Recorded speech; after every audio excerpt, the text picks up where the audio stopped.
Hi hello welcome to BRK health. నేను మీ కీర్తి. ఈరోజు మనతో పాటు ఉన్నారు న్యాచురోపతి డాక్టర్ షగుప్తా గారు మనతో పాటు ఉన్నారు. మేడం అడిగి మనకున్న డౌట్స్ క్లారిఫై చేసుకుందాం. Hi madam, hi. నమస్తే. మేడం, ఇప్పుడు మామూలుగా రెయినీ సీజన్ వస్తుంది, వచ్చినట్టే దాదాపుగా వస్తుంది కదా. ఇప్పుడు మనకు ఎలాంటి జాగ్రత్తలు తీసుకోవాలి హెల్త్ విషయంలో, అది పిల్లలకైనా మనకైనా, అది మాకు తెలియజేయండి సో మేడం. బేసికల్లీ ఏంటంటే అండి, రైనీ సీజన్‌లో కామన్‌గా వచ్చేది ఫీవర్స్. ఈ ఉమ్, డెంగ్యూ ఫీవర్స్ అంట, మలేరియా ఫీవర్స్ ఇవి కామన్. అంటే like any kind of fevers రావడానికి మెయిన్ కారణం సీజనల్ ఎఫెక్ట్స్‌లో అండ్ ఉమ్, స్పెషల్లీ రైనీ సీజన్‌లో. అండ్ పిల్లల్లో ప్రత్యేకంగా ఈ సైనస్ ప్రాబ్లమ్స్, అడినాయిడ్స్, టాన్సిల్స్ ఇవి కామన్ ఉంటాయి. అంటే చాలా వరకు ఈ బాక్టీరియల్ ఇన్ఫెక్షన్స్, వైరల్ ఇన్ఫెక్షన్స్ ఎందుకొస్తాయంటే మనకి గాలంతా చెమ్మబట్టుంటది ఉమ్, వర్షాకాలంలో. అండ్ ప్రత్యేకంగా స్కిన్ ఎలర్జీస్, ఈ సోరియాసిస్ లాంటి డిసీజెస్, స్కిన్ దురద పెట్టడం ఇవన్నీ కామన్ ఈ సీజన్‌లో. సో, ఉమ్, ఈ సీజన్‌లో ఈ ప్రాబ్లమ్స్ రాకుండా మనం కాపాడుకోవడానికి ఎలాంటి జాగ్రత్తలు తీసుకోవాలంటే, ఉమ్, ఇప్పుడు సైనస్ ప్రాబ్లమ్ పిల్లలకు. ఎందుకంటే ఇప్పుడు పిల్లల్లో కొన్ని కొన్ని అలర్జీని పుట్టించే ఫ్రూట్స్ ఉంటాయి. అవును. అప్పుడు సిట్రస్ కొంతమందికి పడదు ఈ సీజన్‌లో. కొంతమందికి పాలు పడవు. కొంతమందికి టమాటాస్ పడవు. అవును. కొంతమందికి ఆనియన్స్ పడవు. Because seasonal effect. సో, ఇది ప్రత్యేకంగా సైనస్ ప్రాబ్లమ్ ఉండే వాళ్ళలో కొంతమందికి కామన్ ఉంటది. ఇప్పుడు ఉమ్, సైనస్‌లో గూడా అన్ని టైప్స్ ఆఫ్ సైనస్‌లో గూడా ఈ ఎలర్జీస్ ఉండవు. ఉమ్, కొంతమందిలో 4 టైప్స్ ఆఫ్ సైనస్‌లు ఉంటాయి. అండ్ ఉమ్, 4 టైప్స్ ఆఫ్ సైనస్‌లో కొంతమందికి ఫ్రాంటల్ సైనస్ అని, సో మాక్సిలరీ సైనస్ అని, ఎథిమాయిడల్ సైనస్ అని, స్ఫినాయిడల్ సైనస్ అని 4 సైనస్‌లు ఉంటాయి. కొంతమందిలో ఫ్రాంటల్ సైనస్ కొన్ని సింప్టమ్స్ మనం ఉమ్, జూస్తే ఎస్పెషల్లీ రైనీ సీజన్‌లో అండ్ వింటర్ సీజన్‌లో కామన్ ఉంటాయి. ఓకే. వెదర్ చల్లగా ఉందంటే ఎండ అస్సలు పడదు. ఎండ ఉమ్, పడకపోతే పిల్లల్లో ప్రత్యేకంగా ఏది తిన్నా గూడా మ్యూకస్ కింద కన్వర్ట్ అయిపోవడం. ఆ మ్యూకస్ అంతా ఈ బుగ్గల్లో గాని స్టక్ అయిపోయి మెయిన్ నోసే. హ్మ్. నోస్ హెల్తీగా ఉంటేనే మనం ఆరోగ్యంగా ఉంటాం. అవును. నోసే బ్లాక్ ఉందనుకోండి ప్రాపర్ బ్రీత్ ఎళ్ళదు. బ్రీత్ ఎళ్ళకపోతే లంగ్స్ ఎక్కడి నుంచి బ్లడ్‌ని అవును ప్యూరిఫై మేడం. చేస్తాయి. అవును. బ్లడ్ ప్యూరిఫై చేస్తేనే హార్ట్‌కెళ్తది. హార్ట్ నుంచి ఓవరాల్ బాడీకెళ్తది. అవును. కాబట్టి knows very important. And specially ఈ సీజన్‌లో ఈ టైప్స్ ఆఫ్ సైనస్ ఉండే వాళ్ళలో, అడినాయిడ్స్ పిల్లల్లో, టాన్సిల్స్ పిల్లల్లో కామన్‌గా ఈ ఇన్ఫెక్షన్స్, ఈ ఫీవర్స్, ఇమ్యూనిటీ చాలా లో ఉంటది వీళ్ళకి. హ్మ్. ఇవి కామన్‌గా ఉంటాయి. సో, ఇవి మనకి రాకుండా కాపాడుకోవాలంటే, సో, మనకి చెప్పానా ఫ్రాంటల్ సైనస్, మాక్సిలరీ సైనస్ అంటే ఈ మనకి నోస్ ఫ్రంట్ పార్ట్‌లో చాలా మందికి పిల్లి కూతల సౌండ్ రావడము, యెస్ మేడం. అవును. లేదంటే హ్మ్. పడుకున్నప్పుడు ఒక టైప్ ఆఫ్ అంటే ఆ గురక గూడా పిల్లల్లో గూడా గురకుంటది. అవును. ఆ అవును. గురక అవును. పిల్లలు ఏడుస్తున్నప్పుడు ఆ పీచు సౌండ్ వస్తది చూడండి. ఆ అవును. టైప్ ఆఫ్ వీళ్ళలో ఫ్రాంటల్ సైనస్ అని అంటారనమాట. హ్మ్. కొంతమంది మాక్సిలరీ సైనస్ అంటారు. అంటే మాక్సిలరీస్ అంటే ఈ ఈ పార్ట్ ఆఫ్ ద పార్ట్‌లో హ్మ్. బుగ్గలంతా వాసి ఉండడము. లేదనుకోండి వీళ్ళలో ఏంటంటే కొద్ది తిన్నా గూడా మ్యూకస్ చీవుడు అంటారు గదా! ఆ యాహ్! పదార్థం అనేది ఇక్కడ బాగా అక్యుములేట్ అయిపోతది. ఇలా నొక్కినప్పుడు పిల్లలకి పెయిన్ వస్తుంటది. ఓకే. సో, ఈ ఫ్రాంటల్ అండ్ మాక్సిలరీ సైనస్ ఉండే వాళ్ళలో మనం ప్రత్యేకంగా రెగ్యులర్ ప్రాణాయామ చేయించాలి వీళ్ళకి. హ్మ్. ప్రాణాయామ రెగ్యులర్‌గా చేయించడము, లేదంటే నువ్వుల నూనె కొద్దిగా తీసుకొని ఫేస్ అంతా నీట్‌గా మసాజ్ చేయడం. హ్మ్. అసలు చాలా మంది స్టీమ్స్‌కి అలవాటయిపోతారు. అవును మేడం. అవును. స్టీమ్స్ గాని, నెబులైజర్స్ గాని ఇవి ఇవి ఇస్తుంటారు. రిఫర్ చేస్తారు రిఫర్ డాక్టర్స్ చేస్తుంటారు. గూడా. ఈ అవును. నెబులైజర్స్, స్టీమ్స్ ఏవైతే ఉన్నాయో అది ఒక అడిక్షన్ అంతే.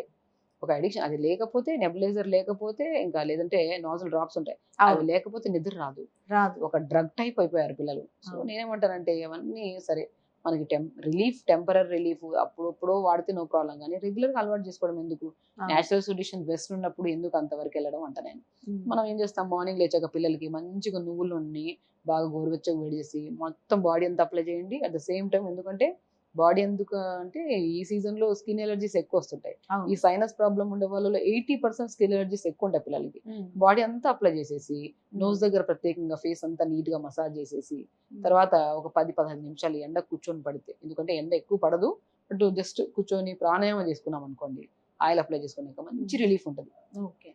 ఈ ఫ్రాంటల్ సైనస్, మాక్సిలరీ సైనస్ దాటితే ఎథిమాయిడల్, స్ఫినాయిడల్ సైనస్. హ్మ్. ఈ 2 కూడా ఇదయ్యాయనుకోండి. అడినాయిడ్స్, టాన్సిల్స్ ఈక్వల్‌గా వచ్చేస్తాయన్నమాట. హ్మ్. ఒక సీక్వెన్స్‌లో వచ్చేస్తాయి. అవును. ఈ kind of sinus problems, asthma and గురక, ఈ లంగ్ రిలేటెడ్ ప్రాబ్లమ్స్ ఏమున్నా సరే హ్మ్. అవి తగ్గించుకోవాలంటే మనం మార్నింగ్ లేచాక ప్రాణాయామం మస్ట్ అండ్ షుడ్ చేయాలి. హ్మ్. అండ్ ప్రాణాయామంతో పాటు ఒక డీటాక్స్ వాటర్. ఇప్పుడు మనం ఏం చెప్పాము, ఇవన్నీ anti inflammatory, anti bacterial, anti fungal infections. హ్మ్. ఇవన్నీ త్రూ ఫుడ్ ద్వారా కూడా మనం కంట్రోల్ చేయాలి. హ్మ్. నోస్ ద్వారా మనం క్లీన్ చేసామనుకోండి మంచి గాలెళ్తది. హ్మ్. గాలెళ్ళి మంచిగా బ్లడ్ ప్యూరిఫై న్యూట్రిషన్‌గా ఉండాలి గదా! హ్మ్. మెయిన్ అవును ఫుడ్ మేడం. ప్రాపర్‌గా ఉండాలి గదా! అవును. ఆ ఫుడ్ ప్రాపర్‌గా ఉంటేనే అది బ్లడ్ కింద కన్వర్ట్ అవుతది. అవును మేడం. ఆ ఫుడ్ ఏది తీసుకోవాలి? Anti inflammatory, anti bacterial, anti fungal foods తీసుకోవాలి. అందులో హ్మ్. మనము దానిమ్మ ఆకులు చాలా మందికి తెలీదు. దానిమ్మ ఆకులు అల్టిమేట్‌గా పనిచేస్తాయి. Okay. So anti inflammatory, anti మనం ఫంగల్ గా చాలా యూజ్ అవుతుంది అనమాట. అంటే ఊపిరితిత్తుల సంబంధిత ప్రాబ్లమ్స్ ఏదున్నా సరే దానిమ్మకాయ తీసుకుంటే ఎంత ఎఫెక్టివ్ గా ఉంటుందో దానిమ్మ ఆకుల్ని నీళ్ళలో వేసుకొని మరీచుకొని తాగితే అంత ఎఫెక్టివ్ గా ఉంటుంది. ఓకే. ఒక 250 ml వాటర్ లో 4 లేదా దానిమ్మ ఆకులు 4 లేదా 5 దానిమ్మ ఆకులు వేసి చిన్న అల్లం ముక్క, అల్లం ఇంకా చెప్పాల్సిన అవసరం లేదు. అల్లం ఎక్కువ తీసుకుంటే ఓవర్ హీట్ అవుతుంది. చాలా మంది ఉంటారు మేము అల్లం తాగుతున్నాం మేడం దానివల్ల అవును. ఓవర్ హీట్ అవుతుంది. అల్లం మితంగా తీసుకోవాలి. మితంగా చిన్న అల్లం ముక్క దంచి నీళ్ళలో వేసుకోవడము, కొద్ది వాము, కొద్ది ధనియాలు నీళ్ళలో వేసుకొని లైట్ గా మరిచుకొని డే స్టార్ట్ విత్ ఈ డీటాక్స్ వాటర్ తో స్టార్ట్ చేయండి. ఈ డీటాక్స్ వాటర్ తాగడం వల్ల లంగ్ రిలేటెడ్ ఇప్పుడు నెమ్ము పట్టేస్తా ఉంటది అంటారు, నిమోనియా అంటారు, లంగ్ అవును. రిలేటెడ్ ఇవన్నీ వచ్చేది ఎందుకు? బికాస్ మనం ప్రాపర్ మెయింటెనెన్స్ చేయకపోవడం వల్ల జంక్ ఫుడ్స్ కి ఎక్కువ అలవాటు. పిల్లలంటేనే ప్రత్యేకంగా ఈ పెప్సీలు, కూల్ డ్రింక్లు, జంక్ ఫుడ్స్ ఎక్కువ తీసుకుంటుంటారు. వీటిని మనం కొద్దిగా క్రమంగా ఆపేసి వాటికి మనం రెగ్యులర్‌గా ఈ దానిమ్మ ఆకు విత్ తులసి, కొద్దిగా వాము, చిన్న అల్లం ముక్క, ధనియాలు ఈ 5 ఇంగ్రీడియెంట్స్ చెప్పామా? ఆ! అందులో మనకు అవైలబుల్‌గా ఉన్న ఇంగ్రీడియెంట్స్ అయినా చాలు. ఆ ఇంగ్రీడియెంట్స్ ఏసుకొని లైట్‌గా మరిచుకొని మంచిగా ఈ వాటర్ తాగితే ఆఫ్టర్ ప్రాణాయామ మంచి బాత్ అయిన తర్వాత ఫ్లమ్ ఫార్మ్ అవ్వడం తగ్గుతది మనకి. దాని తర్వాత మంచిగా పిల్లలకి మంచిగా జావ చేసి పెట్టడము. పిల్లలంటే బ్రేక్‌ఫాస్ట్ అంటే ఈ కొంతమందిలో ఈ సైనస్ ప్రాబ్లమ్ ఉండే, అడినాయిడ్స్, టాన్సిల్స్ ఉండే వాళ్ళలో లంగ్ ప్రాబ్లమ్స్ ఏదున్నా సరే ఇంక్లూడింగ్ ఆస్తమా లాంటి ప్రాబ్లమ్స్ ఉన్నా కొంతమందికి పల్లీలు పడవు. మార్నింగ్ అవును. బ్రేక్‌ఫాస్ట్‌లో జనరల్‌గా మన ఇండియన్స్ అంటే పల్లీ చట్నీ చేసేసాడు. అవును. 4 టిఫిన్ ఇడ్లీలు చేసేస్తారు. పడేసాడు ఇంక అయిపోతది. సో, కొన్ని మందికి అలర్జీస్ ఉన్నప్పుడు అంటే అందరికి ఉండవు. కొన్ని కేసెస్‌లో ఉంటాయి. అప్పుడు పల్లీలు అవాయిడ్ చేసుకొని దానికి బదులు మనం జావ తీసుకుంటే బెస్ట్ కదా! అవును. మార్నింగ్ బ్రేక్‌ఫాస్ట్ స్మూత్‌గా ఉంటది. తింటే వెంటనే కొద్దిగా ఎనర్జీ వస్తది. లెథార్జిక్‌నెస్ అనేది తగ్గుతది కొద్దిగా. సో, హెవీగా తినేసి బ్రేక్‌ఫాస్ట్ నీరసంగా, బద్ధకంగా ఉండే బదులు స్మూత్‌గా, ఈజీగా డైజెషన్ అయ్యే జావల్లో రాగి జావ గాని, జొన్న జావ గాని, సజ్జ జావ గాని, బార్లీ జావ అల్టిమేట్. ఈ జావలు చేస్తున్నప్పుడు కొద్దిగా వెజిటబుల్స్ అన్నీ కట్ చేసుకొని ఫస్ట్ నీళ్ళలో వేసుకొని మరిగించుకొని, ఆ మరిగిన తర్వాత ఈ జావ పౌడర్ వేసుకొని మంచిగా జావ ప్రిపేర్ చేసుకోండి. వెజిటబుల్స్‌లో ఉన్న న్యూట్రిషన్ దొరికాయి. జావలో ఉన్న మెయిన్ ఫైబర్స్ గాని, కార్బోహైడ్రేట్స్ కూడా దొరికాయి. సో, దాంతో పాటు pumpkin seeds, watermelon seeds, sunflower seeds అవన్నీ వేసుకొని మంచిగా హై న్యూట్రిషియస్ జావ కదా! అవును. అవును. సో, ఒక జావ తీసుకోవడం వల్ల, మార్నింగ్ డీటాక్స్ వాటర్ తాగడం వల్ల ఎన్నో రకాల లంగ్ రిలేటెడ్ ప్రాబ్లమ్స్‌తో పాటు బాడీలో నరాల తిమ్మిరి గాని, బలహీనత గాని, లెథార్జిక్‌నెస్ గాని ఇవన్నీ కంట్రోల్ అవుతున్నాయంటే బెస్ట్ కదా తీసుకోవడం. అవును. సో, అలా మార్నింగ్ డే స్టార్ట్ విత్ ఇలా తీసుకుంటూ మధ్యాహ్నం పూట అలా తక్కువ రైస్, ఎక్కువ కర్రీస్, ఆకుకూరలు బాగా తీసుకోవాలి. సీజన్‌తో ఏ సంబంధం లేకుండా ఎక్కువగా రెగ్యులర్‌గా తీసుకోవాల్సింది ఆకుకూరలు. ఇప్పుడు పిల్లల్లో కానీ ఇప్పుడు చాలా మంది వర్షాకాలం వస్తే ఆకుకూరలు తినరు తీసుకోవద్దు. మేడం. యాక్చువల్లీ కదా నేనేమంటానంటే మేడం? ఎందుకంటే ఆ బయట పండించే విధానం ఆకుకూరలు చాలా డిఫరెంట్ ఉంటాయి కాబట్టి అవును. అవును. ఆకుకూర ఏదో మనమే ఇంట్లో పండించుకుందాం. అంతే. నేనేమంటానంటే ఒక ఆకుకూర మనం ఇంట్లో పండించుకొని ఇంత ఆకుకూర పండించుకొని పప్పేసుకొని తిన్నా ఆ ఫీల్ ఎంత బాగుంటదంటే అవును. అవును. చాలా మంది ఇప్పుడు ఆకుకూర మేము చేస్తున్నాము, వండుతున్నాం అని ఫోటోలు కూడా పెడుతుంటారు. ఆ ఫీల్ చూసారా? ఆ ఆనందం ఎంత అవును. హ్యాపీనెస్. అవును. ఆ ఆకుకూరలు రైనీ సీజన్‌లో నేను ప్రత్యేకంగా చెప్తున్నాను. వర్షాకాలంలో ఆకుకూరలు బయట కొనడం ఆపేసేయండి. మనం ఇంట్లో పండించుకుంటే మాత్రం శ్రేష్టం. ఏమేమో ప్రశాంతంగా మనం పండించుకుంటాం కదా! అంతే మేడం. మెంతి కూరని తీసేస్తే ఒక వారం వచ్చేంత మెంతి కూర వచ్చేస్తది. అవును. వారం అంతా ఒకరోజు పాలకూర, కొత్తిమీరతో పప్పు చేయొచ్చు. ఇవన్నీ అవును. లీఫీ వెజిటబుల్స్ కదా! అవును. ఇవి మనం రెగ్యులర్‌గా పిల్లలు పెట్టడం వల్ల విటమిన్ ఏ రిచ్ ఉంటది. బీటా కెరోటిన్ ఎక్కువ ఉంటాయి. కాల్షియం ఉంటది. అన్నీ ఉంటాయి ఆకుకూరలో. ఐరన్ ఎక్కువ ఉంటది. ఇవి ఆకుకూరలు మనం రెగ్యులర్‌గా తీసుకుంటుంటే మోర్ ఐరన్ పెరగడం వల్ల హెల్తీగా ఉంటాం కదా! బేసికల్లీ ఆకుకూరల్ని మంచిగా ఇవ్వడానికి చేయండి. అండ్ డిన్నర్‌కి వచ్చిన తర్వాత మంచిగా లైట్ ఫుడ్స్ ఎక్కువగా తొందరగా డిన్నర్ పెట్టడం స్టార్ట్ చేయండి. అండ్ ఈ సీజన్‌లో ప్రత్యేకంగా దొరికే ఫ్రూట్స్‌లో మనకి ఈ ఈ ఇలాంటి ఏ కైండ్ ఆఫ్ ఇన్ఫెక్షన్స్ రాకుండా కాపాడడానికి కొన్ని ఫ్రూట్స్ ఉంటాయి ప్రత్యేకంగా. ఓకే. ఆ ఫ్రూట్స్‌లో మనము తీసుకుంటే లీచీ ఫ్రూట్. ఎందుకు చెప్పానంటే ఈ సీజన్‌లో మనకి ఎక్కువ డ్యామేజ్ అయ్యేది స్కిన్నే. స్కిన్ డ్రై అయిపోవడము, స్కిన్‌లో చాలా టాన్ ఫార్మ్ అవ్వడం చాలా రకరకాలు ఉంటాయి. ఆ ఒక లీటర్ ఆఫ్ వాటర్‌లో ఒక లీచీని కట్ చేసి నీళ్ళలో ఏసేసేయండి. వాటర్ తాగుతూ ఉండండి. ప్లెయిన్ వాటర్ తాగడం ఎవరికీ ఇష్టం ఉండదు. అవును. వాటర్ తాగంటారా అంటే పిల్లలు ఎవ్వరు తాగరు. తాగరు. అదే వాటర్‌లో లీచీ ఏసేసుకుంటే స్వీట్‌గా ఉంటదా? మోర్ ఫైబర్ కూడా ఉంటది లీచీ. సో, లీచీ వాటర్ తాగే పిల్లల్లో ఎప్పుడు కాన్‌స్టిపేషన్ ప్రాబ్లమ్ ఉండదు. నీట్‌గా మోషన్‌కెళ్ళిపోతారు మార్నింగ్. 1-2 మినిట్స్‌లో మొత్తం ఫ్లష్ అయిపోతది. స్కిన్ చాలా హెల్తీగా ఉంటది. అండ్ లీచీని నీళ్ళలో కలిపి వాటర్ తాగడం వల్ల ఫేస్ మీద పింపుల్స్ కూడా రావు. ఫేస్ చాలా బ్రైట్‌గా ఉంటది. అండ్ హెయిర్ కూడా చాలా మంచిది. So, litchi specially for rainy season fruit అన్నమాట. ఆల్బుకారా. ఆల్బుకారా. సో, బుకారా అంటే హిందీలో బుఖార్. Bukhar is nothing but fever. అన్ని టైప్స్ ఆఫ్ ఫీవర్స్‌ని కంట్రోల్ చేసేది ఆల్బుకారా ఫ్రూట్. ఎందుకంటే సి విటమిన్ రిచ్ ఉంటది. So, rich in C vitamin leads to more antibodies. అంటే యాంటీబాడీస్ అనేవి స్ట్రాంగ్ అవుతాయి. ఇమ్యూనిటీ బిల్డ్ అవుతది కదా! సో, ఆల్బుకారా అనేది గట్‌కి మంచిది, స్కిన్‌కి మంచిది, ఐ రిలేటెడ్ ప్రాబ్లమ్స్. అండ్ ప్రత్యేకంగా ఈ రైనీ సీజన్ లో పిల్లలకి నోస్ ప్రాబ్లం ఉండే వాళ్ళకి కళ్ళు ఇరిటేషన్ ఎక్కువైపోయి అవును. ఉడుకుతూ ఉంటారు. అవును. కళ్ళ సైడ్ పెరగడము, కళ్ళ సమస్యలు ఎక్కువ వస్తుంటాయి. ఆల్బుకారా ఫ్రూట్ తీసుకోవడం వల్ల కళ్ళ రిలేటెడ్ ప్రాబ్లమ్స్ కూడా తగ్గుతాయి అన్నమాట. Okay. So vitamin A rich ఉంటది కాబట్టి, సో ఆల్బుకారాని తీసుకోవడం వల్ల ఫీవర్స్ రావు, ఇమ్యూనిటీ స్ట్రాంగ్ గా ఉంటది, కళ్ళ రిలేటెడ్ ప్రాబ్లమ్స్ తగ్గుతాయి. అండ్ ఎస్పెషల్లీ బరువు బాగుండే వాళ్ళు మనం ఫ్రూట్స్ లో ఆల్బుకారా ఫ్రూట్స్ తీసుకోవడం వల్ల బరువును కూడా కంట్రోల్ చేసుకోవచ్చు. లీచీ ఫ్రూట్ ఎంతో మంచిది. ఆల్బుకారా అండ్ పోమోగ్రానైట్ అండి ఈ సీజన్ ఫ్రూటే. దానిమ్మకాయ specially for rainy season fruit. May to September మంచి ఫ్రూట్స్ దొరుకుతాయి, ఎప్పుడు దొరుకుతాయి, బట్ ఈ సీజన్ చాలా ఎఫెక్టివ్ గా ఉంటాయి అండి. ఈ మన దానిమ్మకాయ తీసుకోవడం వల్ల నరాల బలహీనత, మోకాలు నొప్పులు, బ్యాక్ పెయిన్, సయాటిక్ పెయిన్స్ ఇవన్నీ రాకుండా స్కిన్ హెల్తీగా ఉంటది. అండ్ రెగ్యులర్ గా దానిమ్మకాయ తినే వాళ్ళలో డయాబెటిక్ కంట్రోల్ చేయొచ్చు. అండ్ రెగ్యులర్ గా దానిమ్మకాయ తీసుకునే వాళ్ళలో యాంటీ ఏజింగ్ ఫ్రూట్ అన్నమాట. వయసు ఎప్పుడు కనపడదు దానిమ్మకాయ రెగ్యులర్ గా తినేసే వాళ్ళు. సో లంగ్ ప్రాబ్లమ్స్ కి మంచిది.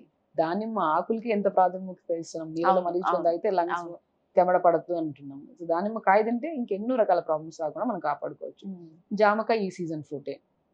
జామకాయ ఏ డిసీజ్ ఉండే వాళ్ళని జామకాయ తీసుకోవచ్చు. జామకాయ ఒకటి అమృత్ అంటారు హిందీలో. అవును. ఆ అమృత్ లాంటి ఫ్రూట్స్ ని తీసుకోవడం వల్ల మన ఎన్నో రకాల డిసీజ్ ఉంటాయి. లైక్ యాంటీ క్యాన్సరస్ ఫ్రూట్స్ కూడా మనం చెప్పొచ్చు. బరువు తగ్గాలనుకున్నా, లేదంటే గట్ హెల్తీగా ఉండాలన్నా, iron related problems, healthy lung ఉండాలన్నా కూడా, మనకి లివర్ బాగుండాలన్నా కూడా జామకాయ మంచిది. సో ఈ జామకాయ ఇవన్నీ చెర్రీస్ కూడా చాలా మంచివి. చెర్రీస్ కొంతమందికి ఈ సీజన్ లో ఒక దేవుడిచ్చిన వరం. ఫ్రూట్స్ లో డయాబెటిక్ వాళ్ళు ప్రత్యేకంగా చెర్రీస్ ఒకటి, నేరేడు కాయలు ఒకటి. నేరేడు పళ్ళు డయాబెటిక్ కి చాలా మంచిది. సో నేరేడు పళ్ళు మనం రెగ్యులర్ గా తీసుకోవడం వల్ల డయాబెటిక్ ని కంట్రోల్ చేసుకోవచ్చు. అండ్ స్పెషల్లీ ఈ మధ్య రీసెర్చ్ లో కూడా చూస్తున్నాం, నేరేడు మనము మౌత్ క్లీన్ గా లేకపోతే it leads to heart problem అంటున్నాం. ఎందుకంటే ఇప్పుడు చాలా మందికి పస్ ఫామ్ అవుతూ ఉంటది లోపల. ఆ పస్ ఫామ్ అయితే ఏదో ఒక రెమెడీ ఫాలో అవుతారు. అదే ఫుడ్ అలాగే తింటుంటాం, వాటర్ తాగుతుంటాం, ఫుడ్ తింటుంటాం. ఈ పస్ అంతా ఫుడ్ ద్వారా, వాటర్ ద్వారా లోపలికి వెళ్ళి ఎన్నో రకాల ఇన్ఫెక్షన్స్ క్రియేట్ చేస్తుంటారు. కాబట్టి హార్ట్ హెల్దీగా ఉండాలంటే మౌత్ క్లీన్ గా ఉండాలి. మౌత్ క్లీన్ గా ఉండాలంటే నేరేడు పళ్ళు బ్రహ్మాండంగా పనిచేస్తాయి. నేను చాలా మందికి మౌత్ వాషెస్ వాడుతుంటారు, అవి వాడుతుంటారు. నేను ఉంటాను ఒక చిన్న 2 లవంగాలు, దాల్చిన చెక్క ముక్క చిన్న ముక్క, తులసాకులు 4, ఒక నేరేడు పళ్ళు నీళ్ళలో వేసుకొని లైట్ గా మరిగించి, ఆ మరిగించిన వాటర్తో నోరు పుక్కలిచ్చండి మార్నింగ్స్. నీట్ గా లోపల ఉన్న ఇన్ఫెక్షన్స్ అన్నిటికీ చాలా బెస్ట్ రెమెడీ అనమాట. వాళ్ళ టీత్ పెయిన్ ఉన్నా కూడా బాగా పనిచేస్తుంది మనకి. తినమన్నాం కదా అని చెప్పి ఎక్కువ తినేసే ప్రాబ్లం. ఒక లిమిట్ గా తినాలి. నేరేడు పళ్ళు కూడా ఎంత తినాలంటారు పర్ డే. మనం మార్నింగ్ లేచాక, మార్నింగ్ మనం బ్రేక్ఫాస్ట్ తర్వాత కానీ ఏదో ఒక 2, 3, 4 తర్వాత 4 అంతే. అంటే ఎక్కువ తింటే మనకు గమనించండి హెవీగా అనిపిస్తుంది, గొంతు దగ్గర పట్టేస్తుంది, ఊపిరితిత్తుల దగ్గర కూడా హెవీగా అనిపిస్తుంది. అవును. ఏదైనా సరే మితంగా తింటే మంచిది, అమితంగా తింటే అది విషయమే. కాబట్టి నేరేడు పళ్ళని మరిగించుకుని వాటర్ తాగడం వల్ల, బుక్కలిచ్చడం వల్ల మనకి టీత్ రిలేటెడ్ ప్రాబ్లమ్స్ ఇవన్నీ రాకుండా కూడా మనం కాపాడుకోవచ్చు. ఈ సీజనల్ డ్రాగన్ ఫ్రూట్స్ ఉన్నాయి కదా మేడం, ఇప్పుడు అవి తినొచ్చా పిల్లలకి? చాలా మంచిది. అసలు హైట్ పెరిగిన పిల్లలకి డ్రాగన్ ఫ్రూట్ ఇవ్వడం వల్ల మంచి హైట్ ఇంక్రీజ్. అందులో 2 రకాలు ఉంటున్నాయి మేడం, ఏది బెస్ట్ అంటే? పింక్ చాలా మంచిదండి. పింక్ రెండు న్యూట్రిషన్ పరంగా సేమే. బట్ వైట్ దాంట్లో కొన్ని కైండ్ ఆఫ్ న్యూట్రిషన్ ఉంటుంది. బట్ ఓవరాల్ గా అయితే మాత్రం డ్రాగన్ ఫ్రూట్ అల్టిమేట్. గట్ ని మంచిగా ఉంచుతుంది, హైట్ ఇంక్రీజ్ అవ్వాలంటే హైట్ కి, స్కిన్ కి మంచిది, అండ్ బరువు తగ్గడానికి మంచిది, అన్నిటికీ మంచిది డ్రాగన్ ఫ్రూట్. సో ఈ సీజనల్ ఫ్రూట్ లో మనం అన్ని మాట్లాడుకుంటే గమనిస్తే పింక్, అదే రెడ్ కలర్ ఫ్రూట్స్ ఎక్కువ ఉన్నాయి చూడండి. అవును. చెర్రీస్ గానీ, ఆపిల్స్, దానిమ్మకాయ ఉన్నాయి, ఆల్బుకారా ఉంది. సో మన ఇది నేరేడు పళ్ళు కూడా బయట నల్లగా ఉన్న లోపల మన పర్పుల్ కలర్. ఇవన్నీ ఫ్రూట్స్, రెడ్ ఫ్రూట్స్ కి ఎక్కువ ఇంపార్టెంట్. మన జామకాయ గ్రీన్ ఉన్న గ్రీన్ ఫ్రూట్స్, రెడ్ ఫ్రూట్స్ ఎక్కువ దొరుకుతాయి. మన పియర్స్ ఉంటాయి కదా మనకి, యాపిల్, గ్రీన్ యాపిల్ అంటే ఉంటారు, అవి కూడా మంచి ఫ్రూట్స్. ఇవన్నీ సీజనల్ ఫ్రూట్స్. మనం ఈ సీజన్ లో ఎత్తుక్కోవాల్సిన అవసరం లేదు ఆరోగ్యం గురించి. అవును, దొరికే ఫ్రూట్స్ తినేస్తా ఉంటే ఆరోగ్యం బాగుంటుంది. మంచి ఫ్రూట్స్. కాకపోతే అందరూ ఏంది వర్షాకాలం అని చెప్పి అసలు ఫ్రూట్స్ మీదకి ఎక్కువ వెళ్ళరు. మీరు చెప్పినట్టు కానీ ఫ్రూట్స్ సమ్మర్ లో జ్యూస్లని అవి ఇవన్నీ తాగుతారు, కానీ వర్షాకాలంలో కొంచెం కాన్సన్ట్రేషన్ చేయరు మేడం. కానీ స్కిన్ చాలా డ్యామేజ్ అవుతుంది. సో వాటర్ రిచ్ ఫ్రూట్స్ ఏవైతే ఉన్నాయో అవి తీసుకోవాలి, ఎందుకంటే మనం వాటర్ తక్కువ తాగుతాం ఈ సీజన్ లో. ఎందుకంటే సమ్మర్ లో దాహం ఎక్కువ వేస్తుంది, వాటర్ ఎక్కువ తాగుతాం. అండ్ రైనీ సీజన్ లో వాటర్ అసలు రైనీ వింటర్ సీజన్ లో వాటర్ తాగం కాబట్టి రకరకాల రోగాలు, రకరకాల ఇన్ఫెక్షన్. అవును. ఒక మనిషి ప్రాపర్ గా పర్ డే కొద్దిగా డివైడ్ ఒకటేసారి తాగకుండా మార్నింగ్ నుంచి 11 వరకు 1 litre, 11 to 2 1 litre, 2 to 4 1 litre, 4 to 7 1 litre, అలా క్రమ పద్ధతిలో తాగుతుంటే ఎక్కువ యూరిన్కి వెళ్ళాల్సిన అవసరం రాదు, యూరినరీ ట్రాక్ ఇన్ఫెక్షన్స్ రావు, స్పెషల్లీ స్కిన్ హెల్దీగా ఉంటది, వీటన్నిటిని పక్కన పెడితే ఈ ఫీవర్స్ అంట, ఇన్ఫెక్షన్స్ అంట ఇవన్నీ రాకుండా మనం కాపాడుకోవచ్చు అనమాట.